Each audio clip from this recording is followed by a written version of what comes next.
నమస్తే. శ్రీ గురుభ్యో నమః. శ్రీమాత్రే నమః. ఆదిత్యాయ చ సోమాయ మంగళాయ బుధాయ గురు శుక్ర శనిభ్యై రాహవే కేతవే నమః.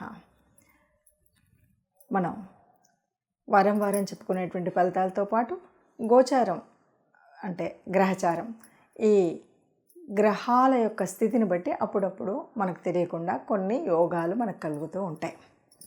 అందులో ఇప్పుడు ప్రస్తుతం జూన్ మాసంలో 15వ తారీఖు నుండి 29 వరకు బుధ ఆదిత్య యోగం కలగబోతుంది. బుధ ఆదిత్య యోగం అంటే దాదాపుగా మనందరికీ తెలిసినటువంటి విషయమే. మనకు పుట్టినప్పుడు జన్మజాతకంలో కనుక కొన్ని యోగాలు ఉంటాయి. కొంతమందికి చాలా యోగాలు కలిసి వస్తాయి, కొంతమందికి యోగాలు అంతగా ఉండవు. ఇలా మనకి బుధాదిత్య యోగం అనేటువంటిది జన్మ కుండలిలో ఎవరికైనా ఉన్నట్టయితే ఈ సమయంలో వారికి ఇక పట్టిందల్లా బంగారంలాగా చాలా బాగా ప్లస్ అవుతుంది. అయితే బుధాదిత్య యోగం అంటే ఏంటి, ఎప్పుడు కలుగుతుంది, అందరికీ ఉంటుందా, అసలు ఏంటి అంటే బుధాదిత్య యోగం అంటే జన్మకుండలిలో అయినా సరే, లేదు గోచార రీత్యా అయినా సరే ఎప్పుడు ఉంటుంది అంటే ఎప్పుడైనా సరే బుధుడి రాసులైనటువంటి మిథున మరియు కన్యా రాసుల్లో బుధుడు ఆదిత్యుడు అంటే రవి బుధులిద్దరూ కలిసి ఉంటే అప్పుడు బుధాదిత్య యోగం. అలాగే రవి రాసులైనటువంటి సింహం, అలాగే రవి ఉచ్చలో ఉన్నటువంటి మేషరాశి, వీటిలలో గనక బుధుడు రవి ఇద్దరు కలిసి ఉంటే దాన్ని బుధాదిత్య యోగం అంటారు. ఈ బుధాదిత్య యోగం వల్ల ఎలా ఉంటుంది, ఏమవుతుంది అంటే చక్కగా ఫైనాన్షియల్ ట్రబుల్స్ ఏమీ లేకుండా ఫైనాన్షియల్గా చాలా బాగుంటుంది. వీటితో పాటు మనకు కావాల్సినటువంటి అంటే ఏ క్లియర్ కట్ నిర్ణయాలు తీసుకోవాలన్నా ఒక ఆలోచన విధానం, ఎందుకంటే బుధుడి యొక్క ఆలోచన అంతా కూడా యాక్టివ్గా ఉంటుంది. రవి యొక్క ఆ రాజసం అది ఏదైతే ఉందో దానివల్ల ఉద్యోగాల్లో ఉన్నతం, ఇలాంటివన్నీ కూడా బుధాదిత్య యోగం వల్ల ఇటు ఆర్థికంగా కానీ అటు సమాజంలో కూడా ఒక పేరు ప్రఖ్యాతులతో ఉండే విధంగా కానీ బుధాదిత్య యోగం అన్నటువంటిది కలగచేస్తుంది. మరి ఇలా బుధాదిత్య యోగం జన్మకుండల్లో ఉన్నటువంటి వారందరికీ కూడా ఇప్పుడు కలిసి వచ్చే కాలం అన్నాం.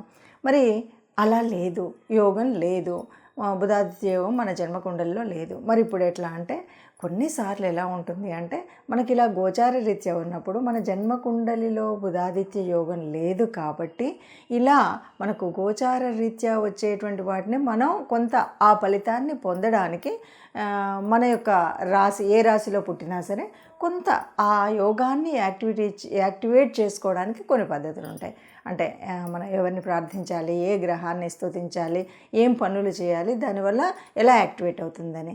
ఇది యాక్టివేట్ అవ్వడం వల్ల ఏమవుతుంది అంటే ఒక్కొక్కసారి మనకు చెడు యోగాలున్నా వాటిని పక్కకు తోయడం, అలాగే ఈ బుధ ఆదిత్య యోగాన్ని మనం కొంత ఒడిసి పట్టుకొని మనం ఆ ఫలితాన్ని కొంత మనం పొందడానికి అవకాశం ఉంటుంది. ఎలాగూ జన్మకుండల్లో లేదు కాబట్టి ఉన్నటువంటి ఈ అవకాశాన్ని సద్వినియోగం చేసుకోవడం కోసం మనం కొన్ని పనులు చేస్తే కనుక ఈ బుధాదిత్య యోగం అనేటువంటిది మనకు కలుస్తుంది. ఎందుకంటే జనరల్గా మనకి ఎప్పుడు ఎలా ఉంటుందంటే బుధాదిత్య యోగం లేకపోతే ఈ గురుబలం ఇలాంటివి మనం చెప్తుంటాం. ఇలా ఉన్నటువంటి వాళ్ళకి ఏది పట్టినా మాది బంగారంలా మారుతుందని, ఏ పని చేసినా దాంట్లో విజయం సాధిస్తారు అనేటువంటిది మనకు తెలిసినటువంటి సంగతి. కాబట్టి ఇప్పుడు గోచార రీత్యా జూన్ 15 నుండి 2024 జూన్ 15 నుండి 29 వరకు ఈ బుధాదిత్య యోగం ఉంది. అంటే కేవలం 15 రోజుల్లో వచ్చేదానికోసం ఇంతనా అని అనకండి. దీని ఫలితం అంటే ఇప్పుడు మనం ఇప్పుడు వేసేటువంటి బీజం పెరిగి పెద్దదవడం, ఓ మంచి పని మొదలు పెడుతున్నాం, ఓ మంచి కార్యం మొదలు పెడుతున్నాం, ఓ మంచి వ్యాపారం మొదలు పెడుతున్నాం, మంచి వృత్తిలో మనం సాగబోతున్నాం, ఇదంతా కూడా దీని ఫలితం ముందుంటుంది. అయితే ఇప్పుడు వచ్చేటువంటి కొంత మనం ఏమంటాము తాత్కాలికమైనటువంటి ప్రయోజనాలైనా కనీసం 5 నెలల వరకు సుభిక్షంగా ఉండగలుగుతారనమాట. అందుకోసం మనం ఈ బుధాదిత్య యోగం మనకు లేకపోయినప్పటికీ కూడా గోచార రీత్యా వస్తున్నటువంటి వాటిని మనం ఎలా వడిసిపట్టుకోవాలి అన్నది మనం చివరిలో దాని యొక్క ఏ గ్రహాన్ని పూజించాలి, ఎవరిని పూజించాలి అన్నది తెలుసుకుందాం. అంటే ఒక పరిహారంగా ఆ విషయాన్ని కూడా చేసినట్టయితే బాగుంటుంది. ఈ బుధాదిత్య యోగం వల్ల సింహరాశి వారికి ఎలా ఉంటుంది, సింహరాశి వారికి ఎలా ఉంటుంది అంటే మంచి ఫైనాన్షియల్ బ్లెస్సింగ్స్ ఉంటాయి అని చెప్పొచ్చు. అంటే మీరు ఎక్కడ పెట్టుబడి పెట్టినా ఏది పెట్టినా కూడా మంచిగా ఆర్థిక వ్యవస్థలో చాలా ఇంప్రూవ్మెంట్ ఉండేటువంటి అదైతే కనిపిస్తుంది. అంటే ఏ రకంగా అయినా ఏ రకంగా పెట్టుబడి పెట్టినా పెట్టుబడి పెట్టడానికి మేరకు మంచి మంచి ఆలోచనలు వస్తాయి. ముఖ్యంగా ఆలోచనలు అనేటువంటి సరిగ్గా వస్తాయి. పెరిగే విధానానికి సరిపోయినటువంటి ఈ 5 నెలల్లో కూడా మంచి పెట్టుబడి ఎక్కడ పెట్టాలి ఏంటి అనేటువంటి ఒక చక్కటి ఆలోచనలు వస్తాయి. ఇంతేకాదు వీరికి ప్రత్యేకించి చెప్పాల్సింది ఏంటి అంటే వీళ్ళకి ఎవరైనా రక్త సంబంధికులు కాదు, తోబుట్టు అయినటువంటి ఆడపిల్లలు ఉండే అక్కలు చెల్లెళ్ళు ఉంటే వీరి దగ్గర నుండి ఒక మంచి శుభవార్తలు వినేటువంటి అవకాశం ఉంటుంది. అంతేకాదు కజిన్స్ అయినా సరే అక్క చెల్లెళ్ళ వరుసలో ఉన్నటువంటి వారు ఎవరైనా ఉంటే ఆ అవకాశం ఉంటుంది.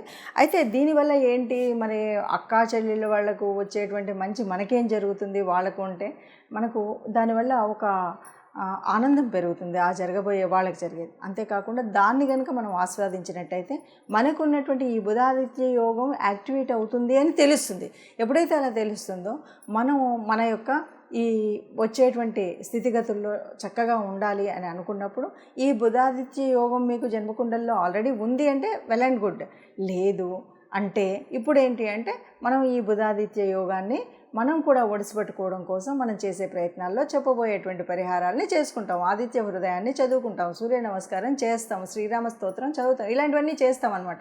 ఇలా చేస్తే కనుక తప్పకుండా మీకు మీ యొక్క అభివృద్ధి బాగా పెంపొందుతుంది అనమాట. అంటే ఫైనాన్షియల్గా ఏ రకమైనటువంటి ఇబ్బంది లేకుండా, అంతేకాదు మీరు పెట్టబోయేటువంటి పెట్టుబడులు కానీ ఇంకేవైనా ఉంటాయో వాటికి సరి అయినటువంటి ఆలోచించి నిర్ణయాలు తీసుకోవడానికి సరి అయినటువంటి సమయంగా ఉంటుంది ఈ సింహరాశి వారికి అని చెప్పచ్చు. ఇప్పుడు విన్నారు కదా, ఒక్క నిమిషం. ఇప్పుడు విన్నారు కదా, ఈ రాశికి ఇలా ఉంది. అయినప్పటికీ కూడా మనకి ఎవరైనా సరే మనం పూర్తిగా దీని యొక్క ఫలితాన్ని పొందాలి, ఈ బుధాదిత్య యోగం పొందాలి అంటే ఎవరైనా సరే మనం ఒక విధంగా యాక్టివేట్ చేయవచ్చు. బుధుడు అనగానే బుధవారం మనందరికీ తెలిసినటువంటి విషయమే. ఇది మనకి శ్రీరామచంద్రుల వారికి చాలా ఇష్టమైనటువంటి రోజు. ఇప్పుడు మనం ఏం చేయాలి అంటే శ్రీరాముడికి సంబంధించినటువంటి ఏదైనా పని ప్రారంభిస్తున్నారు, ఆపదామపహర్తారాం దాతారాం సర్వసంపదాం లోకాభిరామం శ్రీరామం భూయో భూయో నమామ్యహం అంటూ మీరు మొదలుపెట్టే పనిలో తప్పకుండా ముందది చేసుకోండి.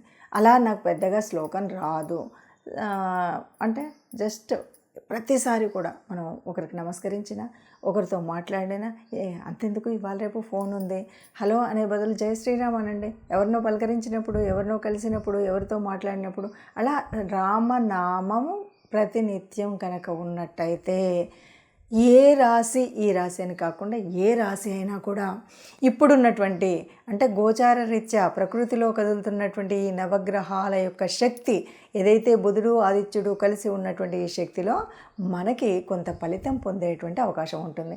ఇది ఎంతవరకు ఎలా ఉంటుందంటే మనం చేసేటువంటి సాధనను బట్టే, మనం చేసేటువంటి ఈ రామనామ జపం అనుకోండి, లేదా ఆదిత్య యోగం, మనం బుధ ఆదిత్య యోగం అన్నాం కదా, ఆదిత్యుడికి సంబంధించినటువంటిది. ఆదిత్యుడు అంటే సూర్యుడికి సంబంధించినటువంటి సూర్య నమస్కారాలు చేయడం, ఆదిత్య హృదయం వినడం, లేకపోతే రవి యొక్క నామాలని నిత్యం పొద్దున్న లేవగానే సూర్య నమస్కారం చేసినప్పుడు రవి నామాల యొక్క స్తుతి చదవడం, ఇలా రవికి సంబంధించినటువంటిది బుధుడికి సంబంధించినటువంటివి మనం శ్లోకాలు చదువుకోవడం. బుధుడు రవి 2 గ్రహాలుగా చెప్పిన ఇద్దరికి సంబంధించినంత వరకు శ్రీరామచంద్రుడిని ఆరాధ్య దైవంగా లేదా మనం ఇష్టదైవంగా పూజించడం అనేటువంటిది మనం చేయవలసినటువంటి పని.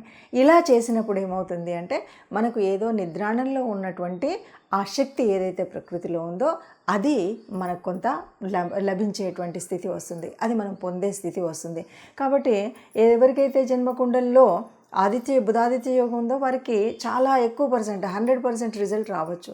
కానీ అసలు యోగాలే లేనటువంటి వారికి ఇలా గనక మనం దేవతాస్తుతి చేయడం, గ్రహాలని ఆరాధించడం అని కనుక చేసినట్టయితే తప్పకుండా వారికి ఈ యోగాన్ని కొంత మనం చేసే శక్తిని బట్టి, మనం జపించే నామాన్ని బట్టి మనకు ఒక 50, 60, 70 మన యొక్క దాన్ని బట్టి ఆ ఫలితాన్ని మనం పొందేటువంటి అవకాశం ఉంటుంది.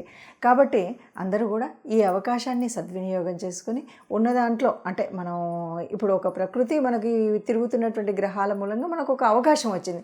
ఈ అవకాశాన్ని ఒడిసిపట్టి అందరం సుఖంగా ఉండాలి అన్నదే ఆలోచన. కాబట్టి అందరూ సుఖంగా ఉండాలి, అందులో మనం ఉండాలి. సర్వే జనా సుఖినో భవంతు.